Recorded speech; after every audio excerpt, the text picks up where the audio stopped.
So Power Rangers Infinity is finally out, written by Sam Humphries and artwork done by Brant T. and Stein. I hope I'm pronouncing that correctly. But the best way to describe Power Rangers Infinity is that it's Power Rangers meets Across the Spider-Verse with not a lot of cocaine done, but a fair bit, I would say, with how wacky and silly and goofy this comic book is. So, when this comic book was first announced, it got a lot of mixed reception, it got a lot of hate. And I can understand why, because I think some fans thought that this comic book would be the next big series, because it came out right after the Darkest Hour finale, when the MMPR comic books was coming to an end after 8 long years, so people thought, well, this is the next series they're rolling out. I hate it already. I don't like the comic book cover. I don't like the designs. I don't like the concept. And I can understand that. And I know that after last month, we had the Darkest Hour finale. And a lot of fans walked away from the finale of that comic book arc feeling either angry, satisfied, or mixed opinions overall.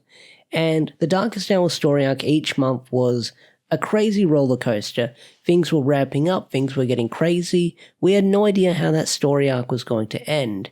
And to have a one-shot like this that is very colourful, very silly, very wacky, very goofy, it's a breath of fresh air whether you love it or hate it. So what is the story of this book? What is the story of Power Rangers Infinity? Well, the concept of this book is Poisandra from Dino Charge wants to break the Power Rangers cycle. Now, what exactly is the Power Rangers cycle? Well, it's pretty easy to explain. So you know how after each season, there's always a different theme of Rangers that's always out there, from dinosaurs to vehicles to ninjas to samurais. There's always like a different theme of Rangers after each show, after each season, and they call it a power cycle. And Poisandra wants to break the power cycle and keep creating teams of Power Rangers until she can create Rangers she can actually beat. And by doing that, she's going to use our protagonist Lola to break that cycle. Well, Lola is an upcoming comic book artist and writer, and Poisandra believes that she can probably use Lola to create something so bad that it will create a team of Power Rangers she can actually defeat. And having Poisandra as the antagonist of this story is so out of left field. I freaking love it, because out of all the Power Ranger villains, they picked Poisandra. Not that I'm saying that's a bad thing, but what I wish they could have done is they could have had Poisandra have her own ragtag team of D-list villains from the Power Rangers franchise, from like Elgar to maybe, I don't know, Slifer and Mucus, Scrozzle, all those wacky, silly, goofy villains from the Power Rangers like years or like the past 30 years come together to sort of form their own team. It'd be a lot of fun because you could sort of build off the characters and make them bounce off each other with how they act and stuff like that. But having Poisandra in this comic, like the artwork for her is really freaking great, because I've always loved the Poisandra design from Super Sentai. I can't remember the Sentai's character's name, where the suit's from. It's on the tip of my tongue. I can't remember it, but people in the comment section will probably correct me if they're watching this video. But it's always such a silly, menacing design, but I also love it.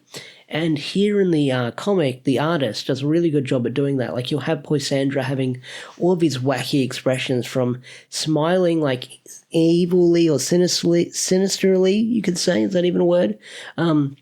Just like all the expressions that the artist gave Poisandra is like a lot of fun, with that sort like that dumb bondage mask, heart-shaped design. I freaking love it. It's cool to have Poisandra as a villain.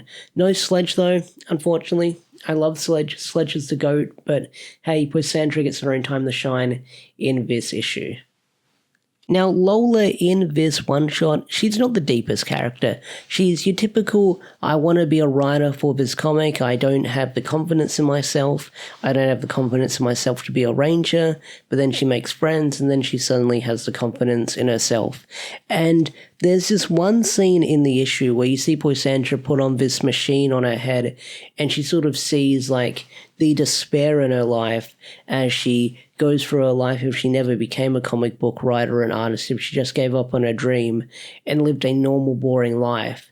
And One of the things I will say, I will shout out the artist again. There's a scene to Spider-Man No More, or that scene from Spider-Man 2 where the suit's in the bin and Peter's walking away from the trash can.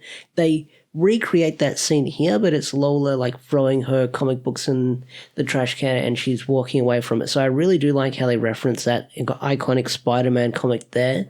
I think that's pretty freaking cool. But like I said, Lola, she's okay.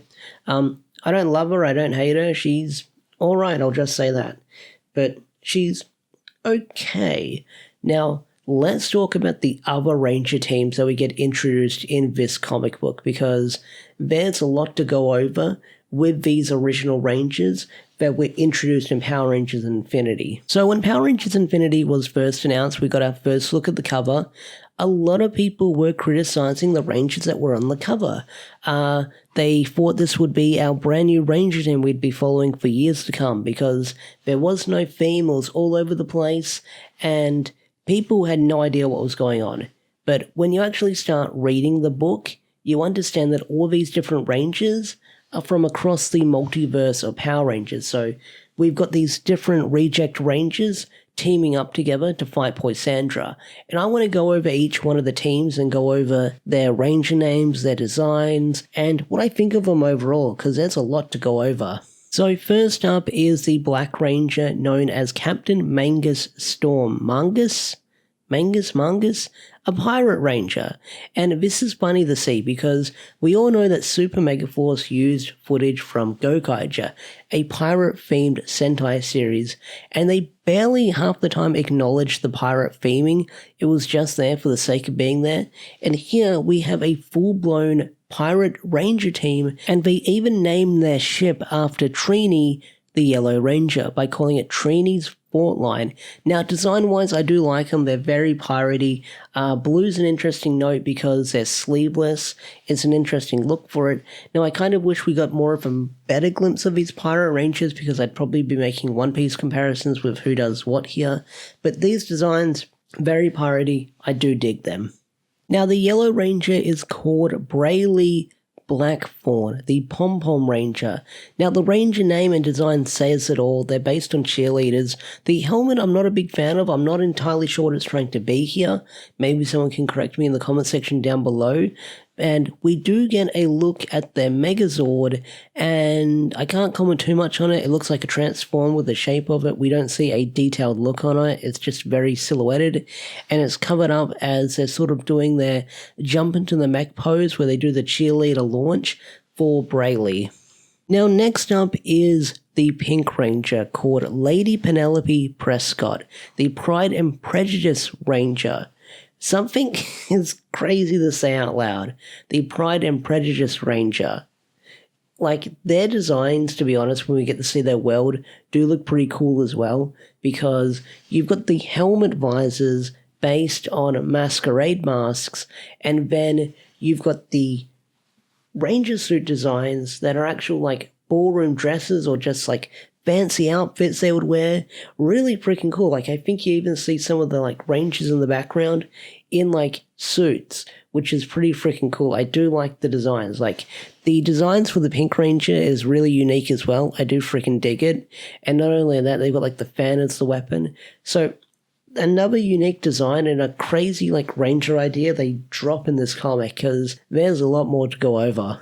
Then we've got the Blue Ranger, called Peggy from the Peggy Rangers, and I'm trying so hard not to do a Hank Hill impression right now when I say Peggy out loud.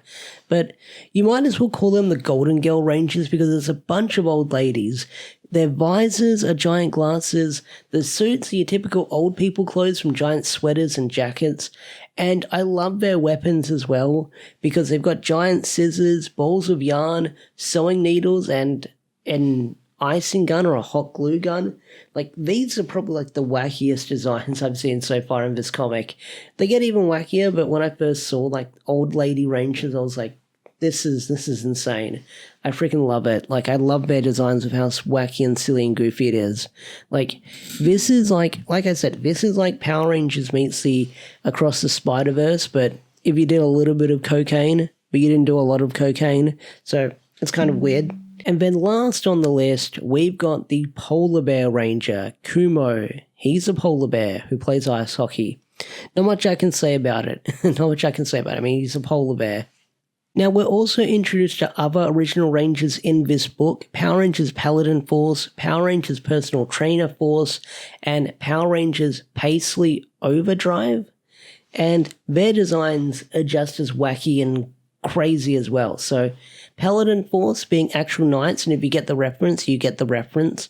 Now, the Paladin Rangers, my main complaint is that they have the MMPR/Zyuranger Diamond slapped on the middle there, and I feel like they didn't need to add the MMPR Diamond on there because maybe they could have given them some more armor, maybe they could have slapped a house emblem on there.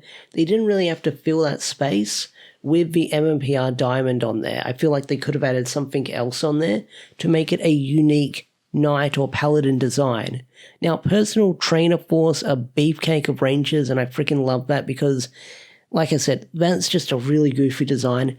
They've got no spandex outfits, they've just got Rangers showing off their muscles and body, which makes sense. They're called fitness Rangers, so they'd want to show off their bodies. Now, the last set of Rangers we've got on this list is the Power Rangers Paisley Overdrive team, and these Rangers are based on famous bands. I mean, you've got the Red Ranger, obviously based on Prince, with the symbol on the helmet, with the visor is, and then you've got the Green Ranger, which is probably based on Gene Simmons with the bat or the demon motif going on.